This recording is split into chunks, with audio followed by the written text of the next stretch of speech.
లక్ష్మీదొర గారు. రవికిరణ్ గారు, ఏదైతే ఇప్పుడు పెరిగిన ఓటింగ్ శాతం గురించి మనం చర్చించుకుంటున్నాం, అంటే ఏపీలో కూడా ప్రస్తుతం ఇదే చర్చ జరుగుతోంది. ఇంత శాతం ఓటింగ్ పెరిగిందంటే ఎవరికి అనుకూలంగా జరిగి ఉంటుంది అని. సో ఆ విషయానికి వస్తే గనక ముఖ్యంగా అంటే రకరకాల భిన్న వాదనలు వినిపిస్తున్నాయి కాబట్టి వాటి గురించి నేను ప్రస్తావిస్తున్నానండి. బీజేపీని ఆంధ్రాలో ప్రజలు నమ్మే పరిస్థితి లేదు కాబట్టి, అంటే గంపగుత్తగా ఎక్కువ మెజారిటీతో అటువైపు ఆల్రెడీ అధికారంలో ఉన్న పార్టీని గెలిపించడానికే జరిగిందని ఒక వాదన ఉంది. సో ఇప్పుడు కలవడం వల్ల ఆంధ్రాలో ఓటర్లు కూటమిగా ఏర్పడినా కానీ బీజేపీ నమ్మే పరిస్థితి లేదు అంటున్నారు. ఇంకొక వైపు చాలా వినిపిస్తున్నాయి, మీకు కూడా తెలిసిన విషయం ఏది, అధికారంలోకి వస్తే రిజర్వేషన్లు రద్దు చేస్తారు, ఇలా రకరకాల వాదనలు వింటున్నాం మనం. సో ఈ పెరిగిన ఓటింగ్ శాతం కూటమికి ప్లస్ అవుతుందని మీరు అనుకుంటున్నారా? మీ అభిప్రాయం చెప్పండి. లక్ష్మీదొర గారు, ముందుగా మీకు తోటి ప్యానలిస్ట్కి, ఏబిఎన్ వీక్షకులందరికీ శుభ సాయంత్రం అండి.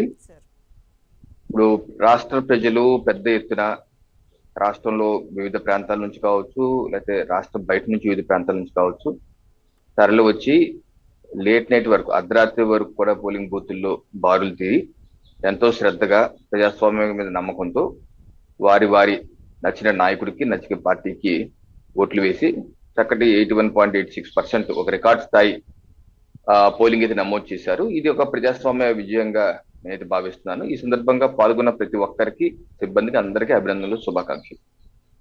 ఇప్పుడు ఎవరికి నచ్చినటువంటి పార్టీకి ఈవీఎంలో నిక్షేపం చేశారు.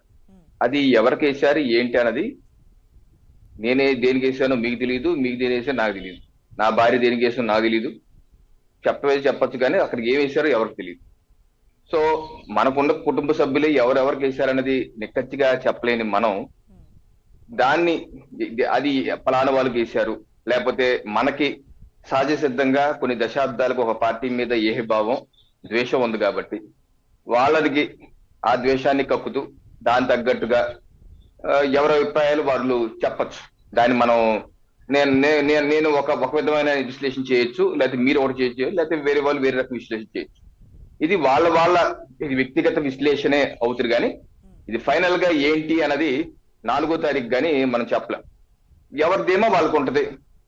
ఏది వర్కౌట్ అయింది, ఏది వర్కౌట్ అవ్వలేదు అనేది 4వ తారీఖు చూసుకోవచ్చు. ఈ రోజు మనకి చర్చ అనవసరం. సో 4వ తారీఖు రిజల్ట్స్ బట్టి అప్పుడు ఎవరు చర్చ, ఎవరి విశ్లేషణ వాళ్ళు చేయొచ్చు. సో ఇప్పుడు ఎలా ఉంటదంటే, ఇప్పుడు ఎవరైనా నాకు ఫోన్ చేసి అడుగుతారు, రవికిరణ్ గారు ఎవరు వస్తారనుకున్నాను. నాకు మాత్రం ఏం తెలుసు లక్ష్మీదొర గారు, నేను ఒకవేళ ఏదైనా ఫ్రెండ్ కడప ఫోన్ చేశాను అనుకోండి, భారతీయ జనతా పార్టీ ఫ్రెండ్ అయి ఉండొచ్చు, అతను వేరే రకం చెప్తాడు, లేకపోతే ఇంకోళ్ళు ఎవరు ఇంకో రకం చెప్తారు. అలా హీర్సే, వాళ్ళు ఎలా చెప్పారు, వీళ్ళు ఎలా చెప్పారు అనవచ్చు. అలాంటిది క్రోడీకరించి కూడా నేనేదో చెప్పచ్చు. అది నా యొక్క వ్యక్తిగతం అవుతుంది కానీ అది ప్రామాణికంగా ఇలా అవుతుంది అలా అవుతుంది అని మనం చెప్పలేని పరిస్థితి. అదొకటి. ఇంకోటి, ఒక పర్సంటేజ్ పెరిగితే జనరల్ గా ఏంటంటే, పర్సంటేజ్ పెరిగిందంటే అపోజిషన్ పార్టీ